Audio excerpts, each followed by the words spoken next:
So how do you diagnose pulmonary edema on an X-ray? Some key features here. First thing, heart is way too big. If we measure this thing over here, it's going to be greater than 50% of the total diameter of the thorax, which indicates cardiomegaly. We also look at the pulmonary vessels up top and notice how prominent these upper lobe pulmonary vessels are. This means that the pressure inside the heart is really high and you get this cephalization. That's what you word.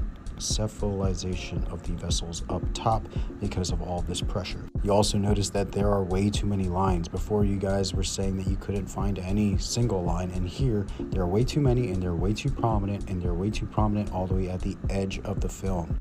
We look closely over here and we notice this guy right here, this guy right here, this guy right here. These are what we call curly B lines.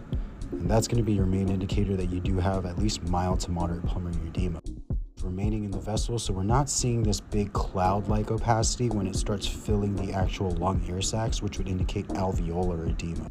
Another thing to look for is pleural effusions. This person does not have much of anything, no big pleural effusion, maybe a little bit of blunting in the costophrenic sulcus over here, which may reflect some small effusions.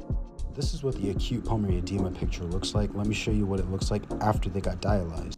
We got the post-dialysis film, and notice how much better the heart borders look. You can see how distinct the borders are. We also have resolution of all of those previously seen really thick lines along the periphery. Those curly B lines have resolved. And the vessels up top are no longer overtly cephalized here. Let's compare this to this. Very busy, big heart, losing the heart border after dialysis, looking a lot better here.